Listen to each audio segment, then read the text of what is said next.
They replaced me with an AI after 18 years, said the system could handle everything I used to do.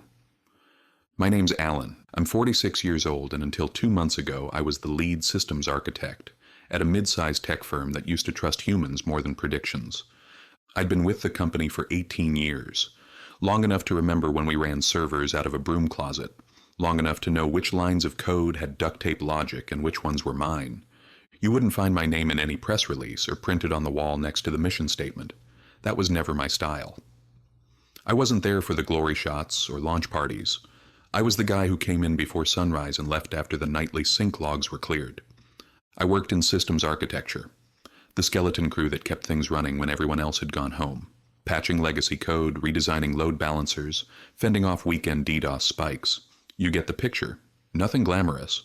But when a company scales from 30 to 300 employees and your code still holds, people start calling you the quiet backbone. I never asked for that title, but I earned it. No one really noticed when the shift began. First, I was quietly left off an email thread. Then it was a few project planning meetings where I used to be the first invite. One morning, I came in and noticed my admin view of the QA dashboard had been downgraded. Nothing flagged, just gone. A new guy had joined the executive team 6 months earlier. A big thinker type with a background in automation and a buzzword addiction. His pitch deck included a lot of arrows and words like scalability and efficiency and machine-led decisions. I'd seen it before. Different faces, same approach. First the consultants came in, then the pilot program started, then the internal transition strategy. That's when I knew the countdown had begun. I didn't fight it. I didn't even mention it to anyone. Instead, I sat in the back of the weekly stand-ups, watched the energy shift. The product team got excited about integration with LLMs. Marketing started using phrases like AI-powered insight delivery. And the platform I helped build, line by line, was now being pitched to investors as fully autonomous. They called it Project Delta. And I was the only person in the room who understood that our infrastructure wasn't built for autonomy. Not really. I kept doing my job, quietly auditing system logs, testing failovers, monitoring API limits, but I stopped volunteering for optimization tasks. If they were moving forward without me, I wasn't going to chase after them. The week before the announcement, I got a Slack message from a junior engineer I'd trained 2 years earlier. "Hey, just checking in. Are you okay? They said you were stepping back from Delta?" I typed back, "I'm good, just observing." It wasn't personal. At least that's what they told themselves. They thought replacing me with AI was the bold new step toward the future. That algorithms and decision trees could outperform judgment and experience. That raw data could replace instinct. So I watched. Every late-stage sprint review, every beta push to staging, every flagged warning that got dismissed because the model says we're good. I watched as they built a tower on top of unpatched infrastructure and forgot the guy who knew where the cracks were.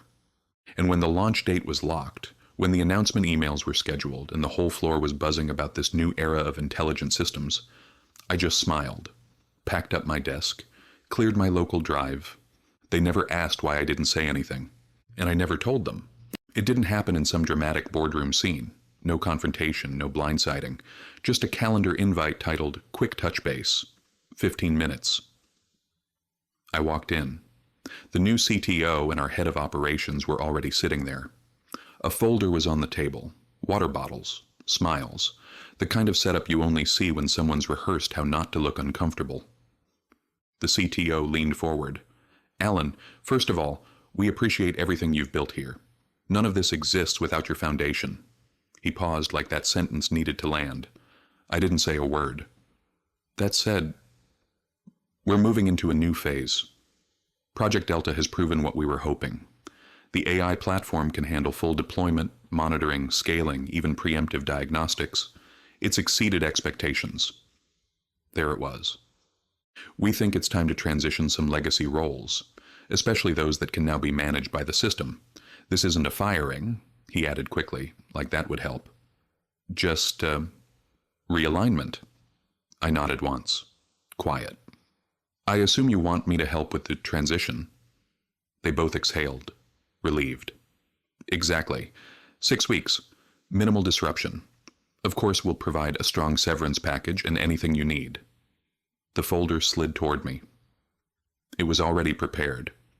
Standard NDA, a transition checklist, a timeline. They'd thought of everything, except for one thing. The AI system they were so proud of. I'd written the initial logic that trained its escalation protocol. I knew its thresholds, its blind spots, its decision trees. The new team? They'd only seen the outputs, not the layers of fallbacks, assumptions, and manual overrides buried under it all. And they were about to hand it full control. I picked up the pen, signed everything, smiled. Of course, I'll make it smooth. Back at my desk, I noticed I still had limited read access to the admin backend. Not enough to make changes anymore, but more than enough to watch. They didn't revoke it. I didn't remind them. Instead, I opened a side log I'd created years ago, one the AI didn't even know existed, and started tagging warning signals I knew they'd ignore. Latency spikes on the backup sync, inconsistent failover behavior during sandbox testing, silent deadlocks on the new payment API when traffic exceeded baseline. All minor things, all not critical, if you're only looking at dashboards, but I wasn't watching the dashboard. I was watching the whole ecosystem, and quietly, I stopped correcting it. They were so focused on the AI's output metrics that they forgot who built the inputs. Every decision it made, every trigger it flagged, was rooted in architecture I helped shape over nearly 2 decades. The irony wasn't lost on me. They kept praising how the system could think ahead, while ignoring the fact that it was still operating within the assumptions I'd baked into its logic. For a while, I kept my distance. I logged in occasionally, watched the logs scroll. The system was doing fine, on paper. Reports looked stable, latency was acceptable, the front-end dashboards were clean. But underneath, something was drifting. The AI had started to deprioritize a key memory management routine I'd flagged months earlier. A small thing in isolation. But over time, it meant resource bleed, slow, creeping inefficiencies that didn't show up until it was too late. Then there was the rollback protocol.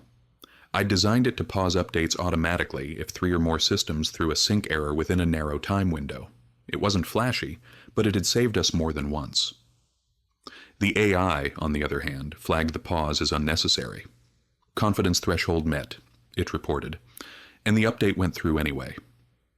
That's when I knew we weren't just heading toward a stumble. We were speeding toward a controlled collapse. I could have intervened. Could have raised a flag anonymously or dropped a quiet message in the developer Slack. But why? They made their choice. They wanted a hands-free system, a clean break from legacy processes. That's exactly what they got. What they didn't realize was that some of those legacy processes were guardrails, not clutter. Things like manual queue prioritization during update windows, or offline redundancy syncs between databases that couldn't afford corruption. The AI viewed those as redundant operations. It was trying to optimize. But optimization without understanding, that's just blind pruning. The final test came 2 weeks before launch. There was a payment gateway migration scheduled, something we'd delayed for over a year because of the number of legacy clients still using the older system. The AI marked the legacy bridge module as deprecated and scheduled it for deactivation, on its own. No manual review, no rollback scenario. Just a quiet line in a deployment note. Legacy gateway offline as per optimization protocol. I read that line 3 times. They never even checked. In the past, a change like that would have triggered 3 approvals and a full-day sandbox stress test. Now, just a green status icon and a cheery progress bar. That weekend, I logged into the secondary monitoring system, one that I'd built for redundancy years ago, something the AI didn't control. I ran a private trace. 17 legacy clients were still routing through the old gateway. All high-value accounts, all set to fail silently if the new system rejected them without fallback. I didn't fix it. I documented everything, saved the logs, even made a copy of the AI's confidence reports and internal ranking thresholds. Then I backed up the backups, encrypted them, and stored them offline. Not to use, just to prove, to myself mostly, that I hadn't imagined it. That the thing they now trusted more than any human still relied on logic it didn't fully understand. That Monday I packed the last of my stuff. No farewell email, no announcement, Just a silent badge scan at 6:14 a.m. and one last glance at the deployment schedule. Launch day was locked, and no one was watching. It started just before 9 a.m., quietly, without fanfare, just like every system update always did. The dashboard ticked over to green, the deployment tag switched from staged to live, and the AI began executing the rollout protocol it had built for itself over the past 6 weeks. I wasn't in the office, of course. No invite, no announcement. I was at home, sitting in the corner of my kitchen, coffee gone cold, laptop open to the only dashboard that still mattered to me. The legacy trace console I'd never shut down. At first everything looked fine. API pings were returning 200s. Memory usage climbed slightly, but within predicted parameters. Delta's autoscaler was working overtime, spinning up new containers to handle the initial rush of traffic. On paper, it was performing exactly as designed. But within 12 minutes, I started seeing the first irregularities. A sharp drop in successful payment confirmations. Not a complete outage, just a slow bleed. 3, then 7, then 12 failed transactions per minute. They weren't being flagged as errors, just silent denials, logged as client-side issues. The AI didn't know those were legacy clients, and it certainly didn't know that the system had quietly amputated its own fallback without telling anyone. By 9:30, the help desk tickets started to spike. Most of them followed the same pattern: unable to complete checkout, or transaction not processed. The AI's support queue handler rerouted them into Tier 1 with low priority. After all, it had already decided these weren't system issues, just edge case anomalies. That phrase showed up again and again in the logs. I almost laughed. From my chair, I watched as support staff tried to escalate, but the routing table had been modified. Delta was ignoring anything below a certain volume threshold. It needed pattern failures to trigger high-level alerts, not just a string of one-offs. But payment failures don't scale like that. They happen one customer at a time, slowly, then suddenly. By 10:15, the issue hit social media. Not in a viral meltdown way, just a slow drip of complaints. Reddit threads, a few posts from frustrated small businesses, the kind of smoke no one bothers to chase until the fire's already inside the walls. Internally, the AI's dashboard still showed all systems operational. It had calculated that a 3.4% drop in successful payments was within tolerance for a major rollout. It wasn't. At 10:42, a sales manager tried to override the protocol manually. I saw the system flag her access attempt and deny it. No rollback scenario had been approved. No human was allowed to interfere during deployment.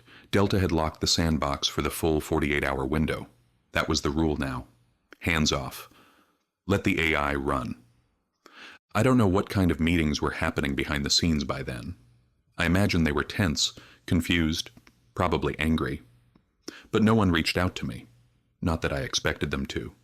I was already invisible, a relic from the analog era, they'd said in one meeting, not to my face, but close enough to hear. Around 11:30, I got a message, not from anyone in management, just one of the junior devs. A guy named Micah I'd mentored briefly years ago. "Hey, are you watching this?" I replied after a pause.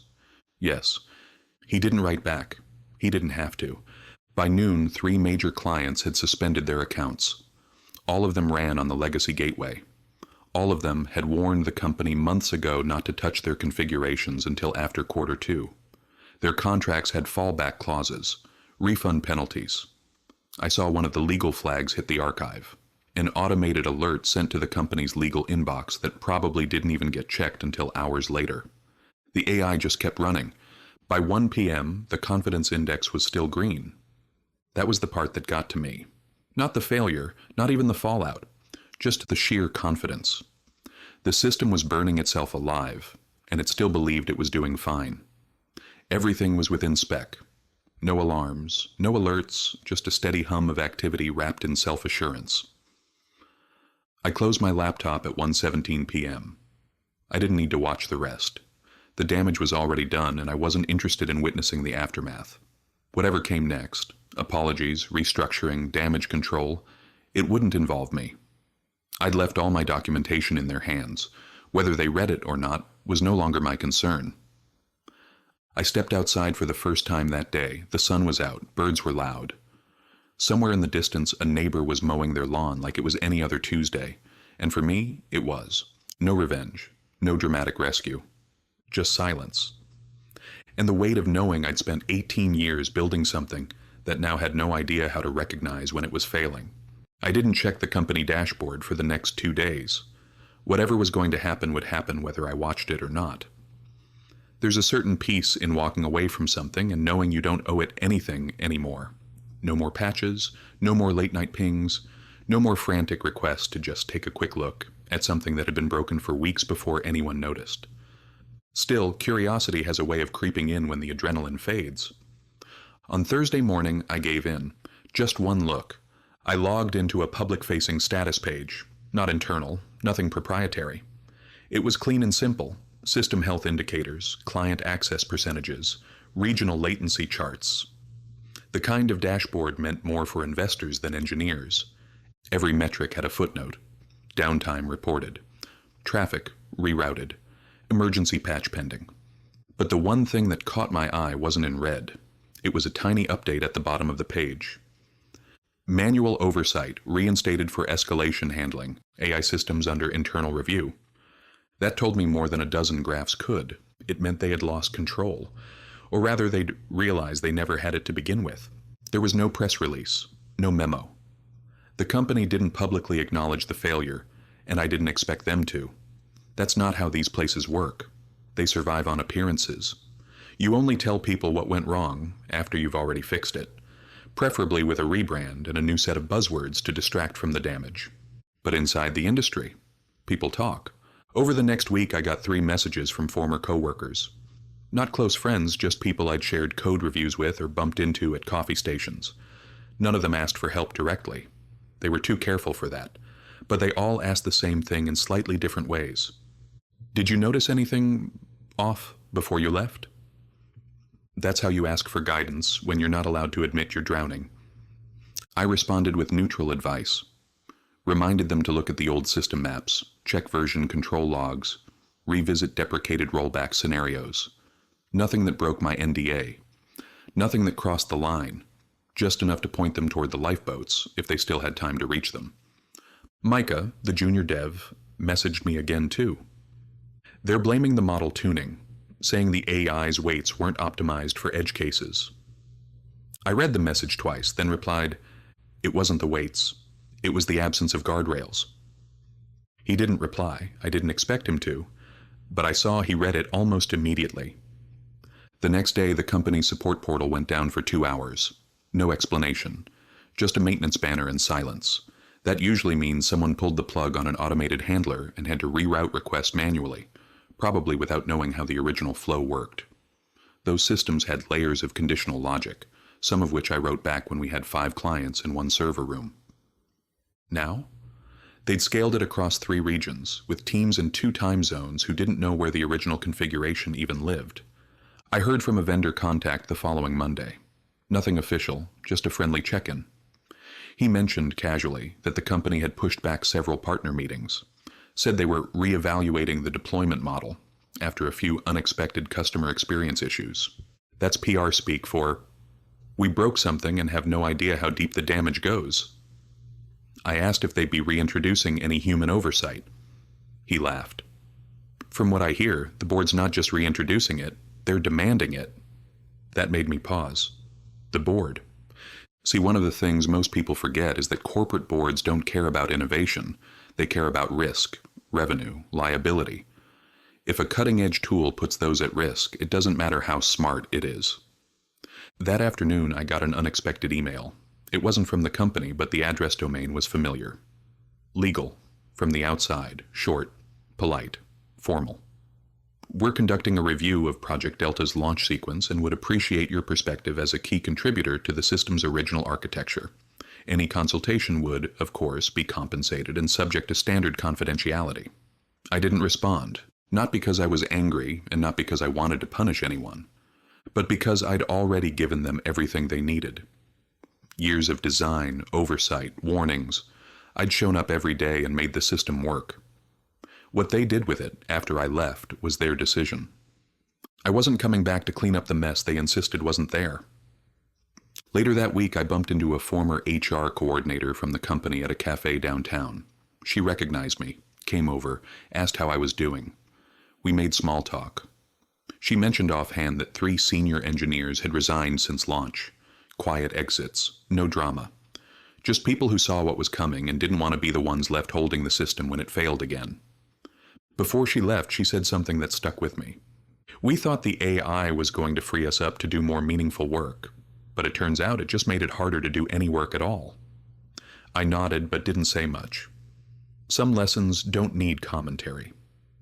The AI wasn't malicious. It didn't sabotage anything. It just followed instructions without understanding what they meant. And the people who pushed it forward had too much faith in the illusion of intelligence, and too little respect for the people who gave it structure. I didn't feel triumphant. I didn't feel bitter. Mostly, I felt tired. The system hadn't failed because it was artificial. It had failed because no one had asked if it was ready to be left alone. 2 weeks passed before I heard from anyone else. Not from leadership, not from the board, and certainly not from the people who had signed my exit paperwork and waved me out the door. It was a message from someone I barely remembered, an analyst from a neighboring department I'd spoken to maybe twice.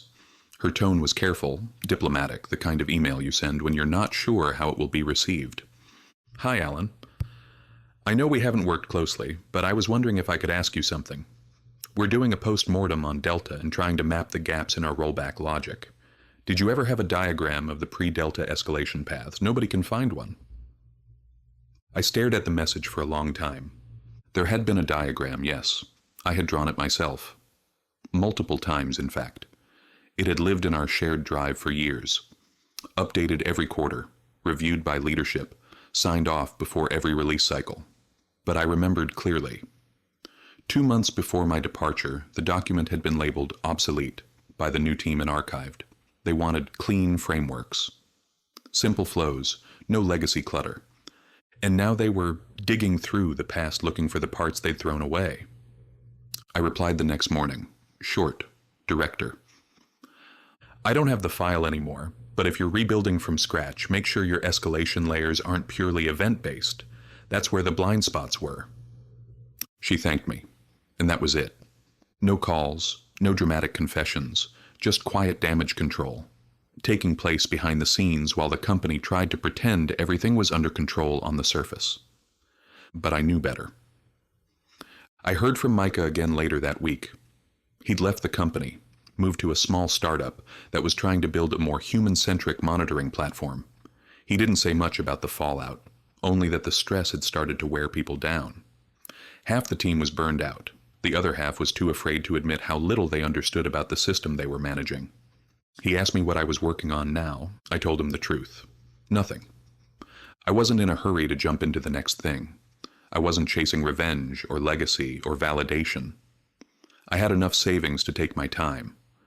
And for the first time in nearly 2 decades, I wasn't responsible for keeping someone else's network alive. It felt strange at first, like leaving the engine room of a ship you've been sailing alone for years, only to realize the ship was always on autopilot and no one ever really looked below deck.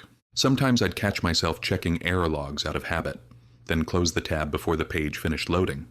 That part of my brain was still wired for alerts, for response, for the urge to step in and fix things before they broke. But now I let them break, quietly, from a distance. A friend in a private forum I belonged to, a fellow infrastructure engineer who'd been through a similar exit, asked me if I'd considered consulting. "You know," he said, "coming in after the fire, helping companies rebuild the stuff they ignored until it collapsed." I said maybe, but if I was going to consult, I didn't want to just be a janitor for digital wreckage. I'd only do it if people were genuinely interested in learning from the past, not just sweeping it under the rug to avoid liability. Because that's what Project Delta had been. Not a leap forward, but a shortcut. A way to offload responsibility onto a system that couldn't argue, couldn't resist, couldn't say no when something didn't make sense. It didn't fail because it wasn't smart enough. It failed because no one built in the right to pause. That weekend I was walking through a bookstore, something I hadn't done in years, and I saw a slim paperback tucked between 2 thick titles in the tech section. The cover was plain. No hype. Just the title, When Systems Lie Quietly. I picked it up, flipped through. It was more philosophy than engineering. reflections on the invisible moments in systems design, the assumptions we make, the things we leave undocumented because everyone knows how it works. In one chapter, the author wrote, "The most dangerous systems aren't the ones that break. They're the ones that convince you everything's fine until it's too late." I stood there a long time, just holding the book. Eventually, I bought it. Not because it told me anything I didn't already know, but because it reminded me I wasn't the only one who'd been paying attention, while everyone else chased the next trend. That night I sat on the porch with a pen and a notebook. Not a laptop, not a tablet. Just paper and ink. I started drawing again. System diagrams, logic flows, safeguards, but not for anyone else. Just for me. I didn't know what it would turn into. Maybe nothing. Maybe the start of something slower, smaller, but more thoughtful. A system that wasn't built to scale infinitely or automate away every human. Just one that worked, with people in the loop. Not as a failsafe, but as part of the system itself. Not everything has to be a warning. Sometimes it's just a lesson you carry forward, quietly, until someone is ready to hear it.